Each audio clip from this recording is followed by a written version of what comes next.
Hey guys, first off, let's start out by just saying, spoiler alert for the climax of the whole Hunger Games franchise, alright? Don't complain. If you haven't seen it, don't watch this. It's all good. Come back later. Yeah. Katniss made a huge mistake by killing President Coin. Alright, now I am a known villain sympathizer, but bear with me here when I tell you, Coin wasn't a villain. She never was. She didn't bomb the civilians and the children at the end of the movie. I already said spoiler alert, so blah.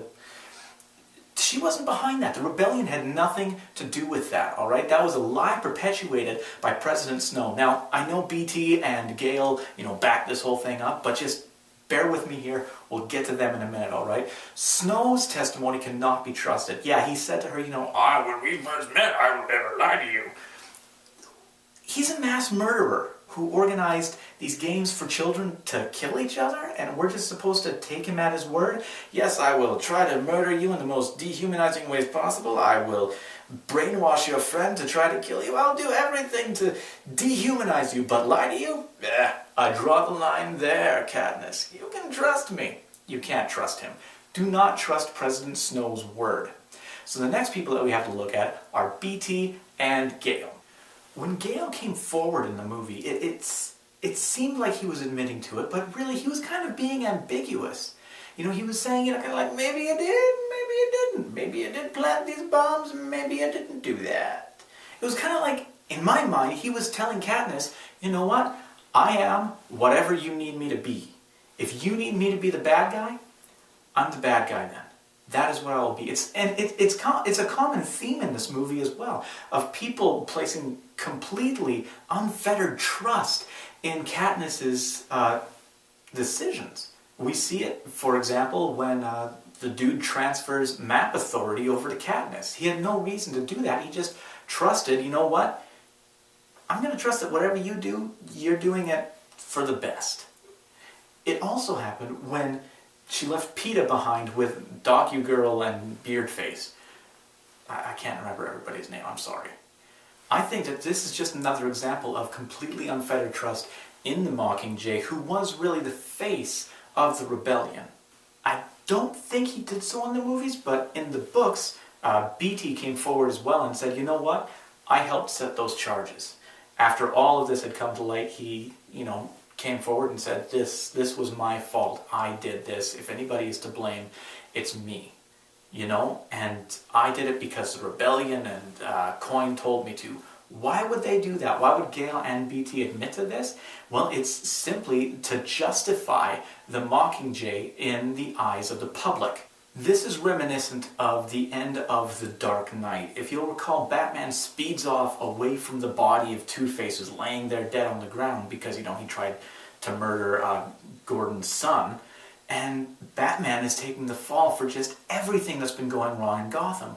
Why? Because they needed a hero. Gotham needed a hero, Panem needed a hero, and if that meant that somebody else had to take the fall so that that hero could remain that symbol, and so that that hero would be justified, that's exactly what had to happen. So that's why BT and Gale were willing to do that. Now, I know there's the whole issue of Coin wanting to institute the Hunger Games again, but here's the thing, Katniss could have stopped that by saying, you know what? No, let's not do Hunger Games. It was put to a vote. It wasn't like Coin was saying, this is what we're doing. She put it to a vote. Katniss agreed to do it so that she could kill Snow, which she didn't even do in the end.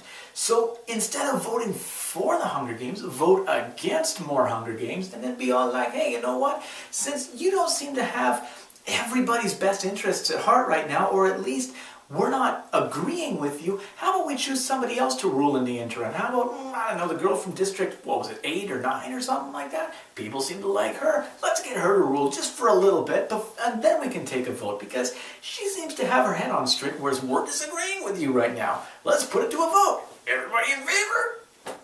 Done. Easy. No problem. Coin was trying to be democratic. Katniss went along with it in the completely wrong way.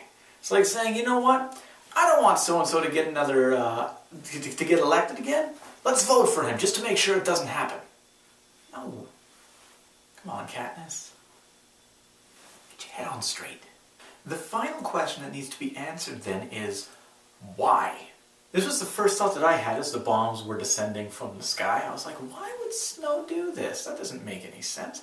I'm pretty sure it was even a question that Snow had asked Katniss. Why would I do this? I have no reason to do this. Everything I do has a purpose. This has no purpose. So if we can't figure out Snow's motivation, all of this is moot.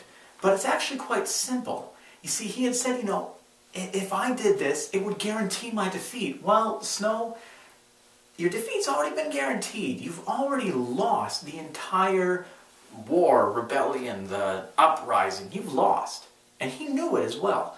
When they're at the gates and all that's left are a few peacekeepers between him and the rebels, you've got nothing left to lose at that point. But what did he have to gain? It was quite simply shaking Katniss's belief in the rebellion and specifically in Coin herself. Now, Snow didn't necessarily care whether or not Coin died. What he cared more about was corrupting Katniss. And this is exactly what happened. When Katniss saw that President Coin was now considering a new Hunger Games with the people of the capital instead of the people of the districts, that even brought further into focus Snow's lie about Coin being evil. And that made Katniss think, you know what?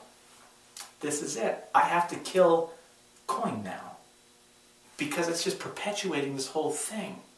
And while Coin's decision to start a new Hunger Games with the children of the capital was wrong, it was also very pragmatic in that it would potentially end the bloodshed.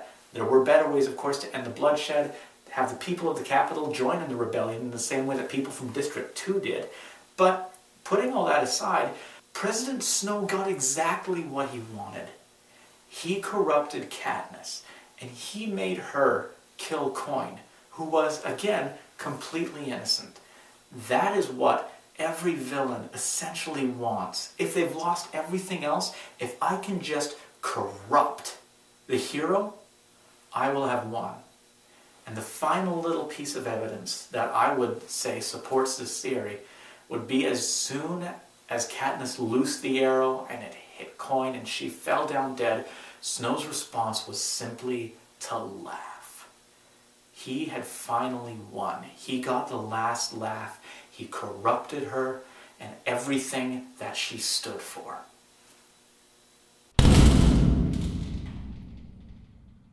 Hey guys, thanks for watching. Why don't you let us know down below whether you think Coin was really a betrayer or whether or not Snow was lying. Also, throw some more, evidence or facts against my argument or for my argument, whatever you like. Just throw it all down below in the sewer. Let all your crap out down there.